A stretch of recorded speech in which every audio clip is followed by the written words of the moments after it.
right into it. My name is Oliver Giorgio. I am the regional sales manager for Alabama, Mississippi, and Tennessee. I've been with Cradlepoint for about a year now. Before that, I was a partner reselling Cradlepoint.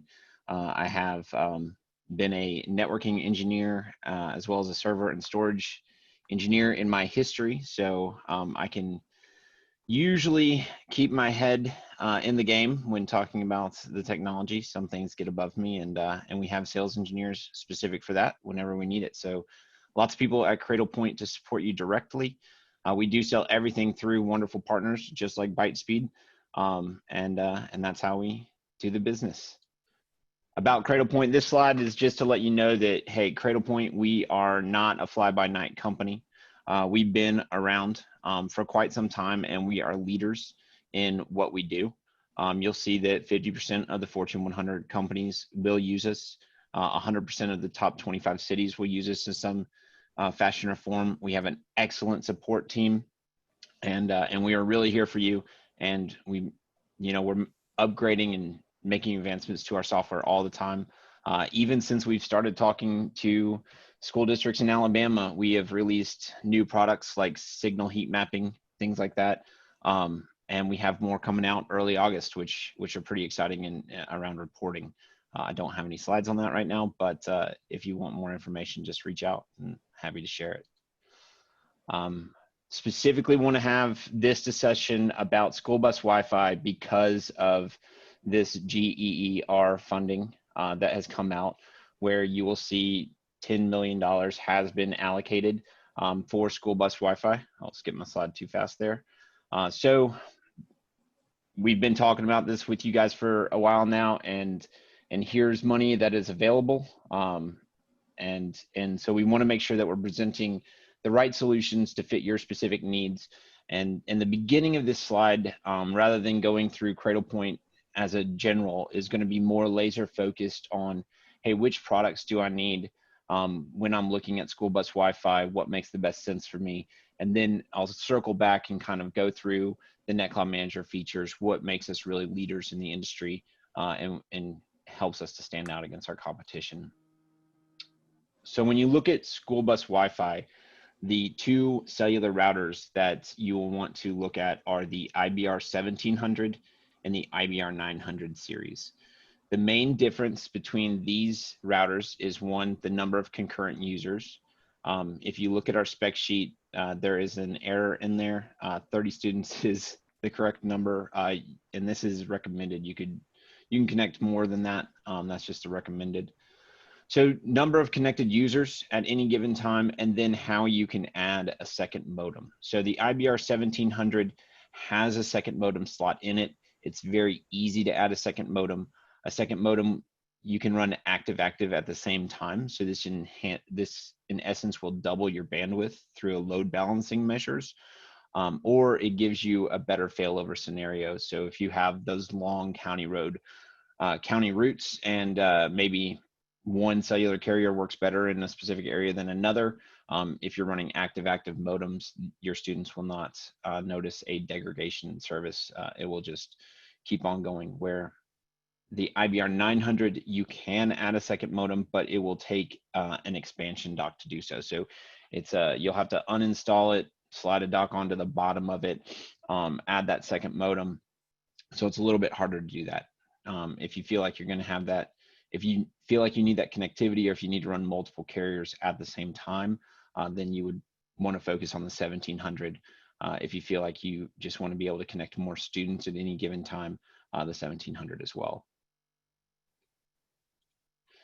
So the next thing that I really want to point out too that comes up a lot is which software do I need? So every single time you purchase a Cradlepoint router, you're going to purchase it with some years of essential licensing, whether that be 1 year, 3 year, or 5 years up front. Now with Essentials, you can locate your vehicles on a map at any given time. You can send that GPS data back to maybe an AVL that you're running. With the Essentials license, you'll get all of the cloud management, you'll get client data, so you'll get to see who is connected and how much data those people are using. You'll be able to then make informed decisions off that if you need to blacklist somebody from your routers. That is all in Essentials. The Essentials license is not just the software, it is also your firmware support and your warranty support. So it while you're using these routers, it's important to keep that up to date and active. Most school districts will use the advanced license as well.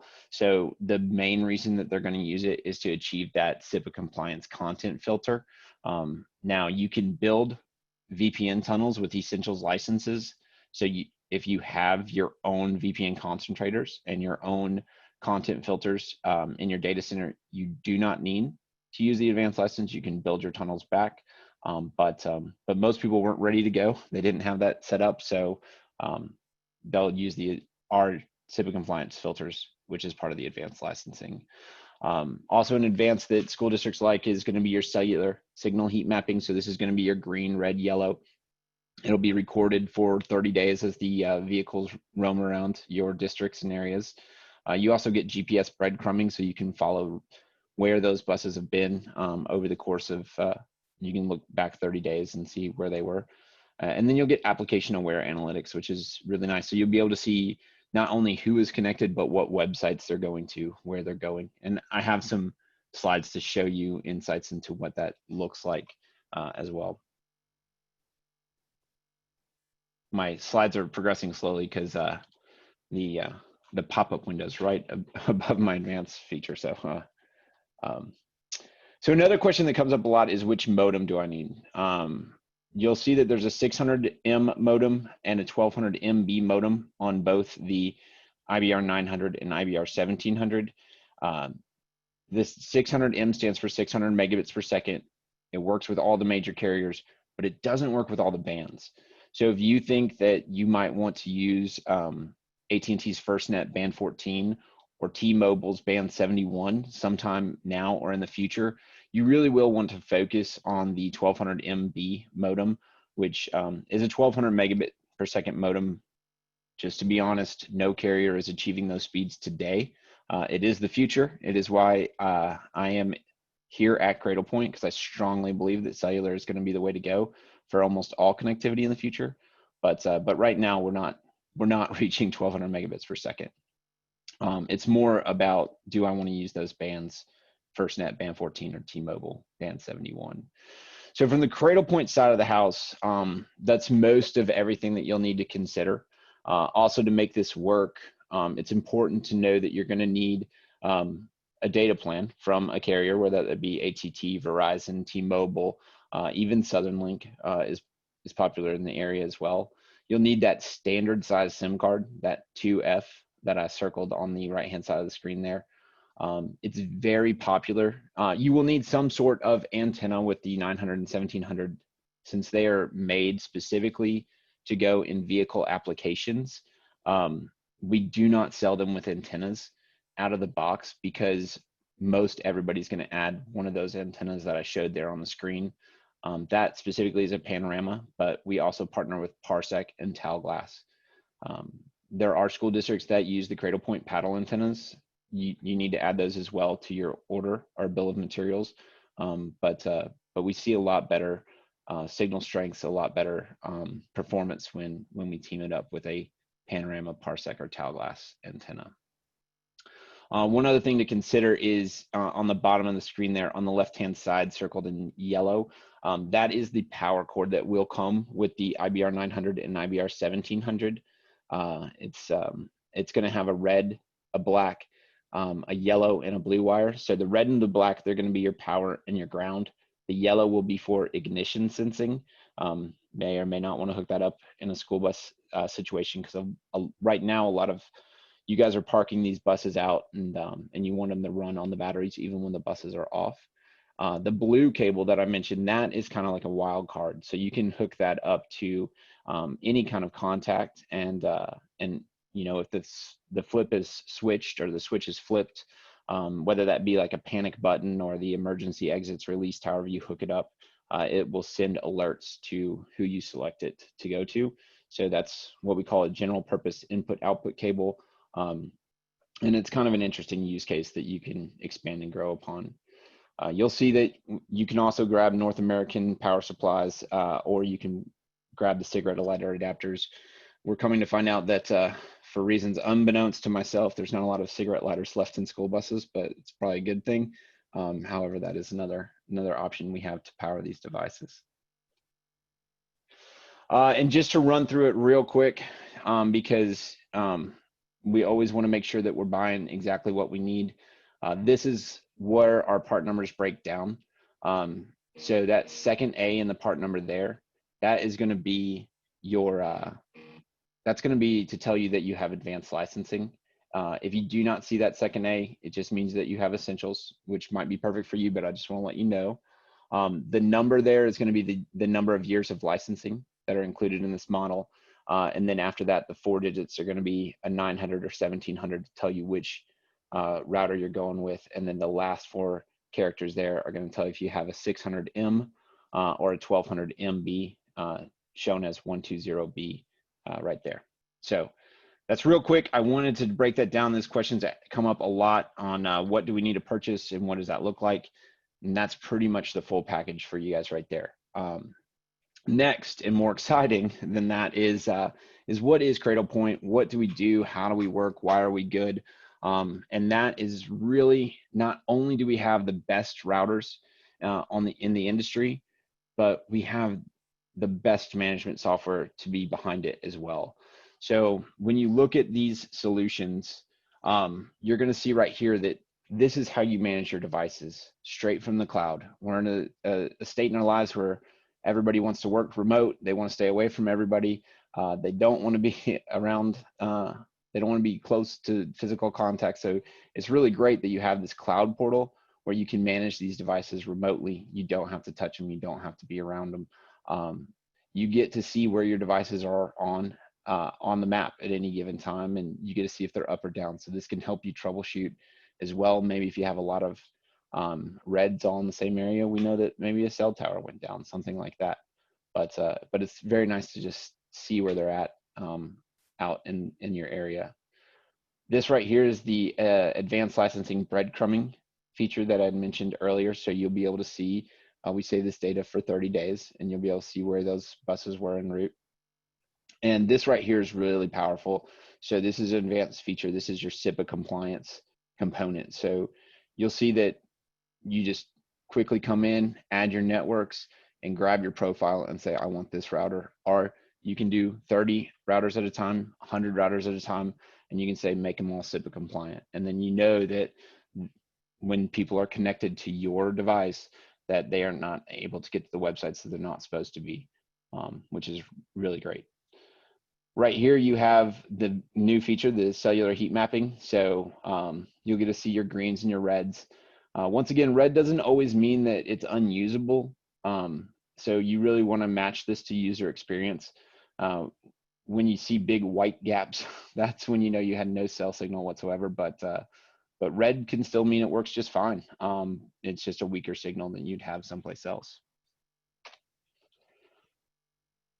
One thing to consider, another thing to consider in this is how we're going to install school bus Wi-Fi.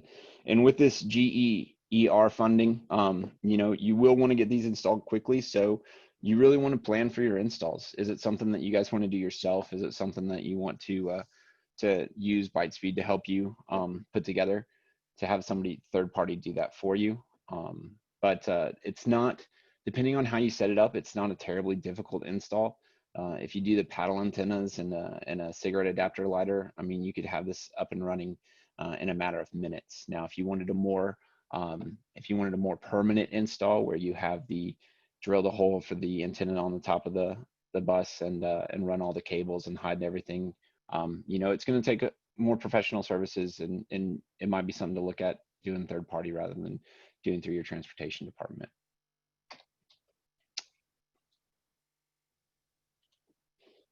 Oh, whoops, sorry.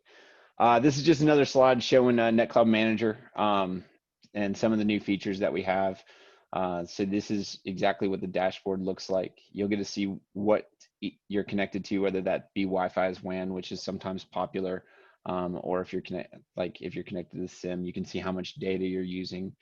your WAN uptime, and your cellular health over time.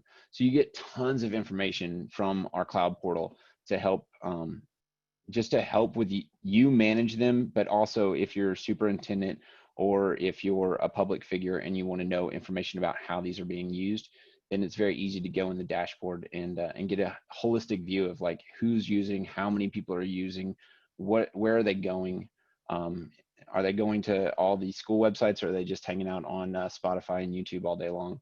But you get to see that information and then make decisions about it, whether you want to block certain traffic or anything else, or move a bus to a different location. A reason that I really love this as a COVID response, like I hate selling in a knee-jerk reaction to anything, but you know, maybe later in life you don't use it for school bus Wi-Fi, but you still use it for video surveillance, or you use it to send your GPS data back for your AVLs. You know, we do a Wi-Fi as WAN offload, so even if you have digital vehicle recorders in the bus, like being able to pull that bus into the to the lot and having it catch the school Wi-Fi and dump that video off automatically can be very impactful, because the other way to do that is someone pulls a thumb drive and walks it into a building, and you know, people don't always remember to pull thumb drives. I know that I sure don't, but yeah, so there's a lot of powerful use cases here beyond just connecting the students right now for COVID, and connecting students is a fantastic use case. There's studies that show that, you know, when kids are connected, when they're distracted by their screens, they don't get in trouble as often. They don't pick on other children. So it does help with that as well. Little side benefit. When we look at the COVID response, people that I like this as well. Like, people just don't just use this as, hey, here, connect to this bus for the internet, but it's like, hey, community, this is where we're at. This is where, you know, if you're doing meals and stuff while kids are out of school, this is where you can pick up your meals. And it really just helps you show the community where they can come to connect, where they can come to connect with the school, whether it's for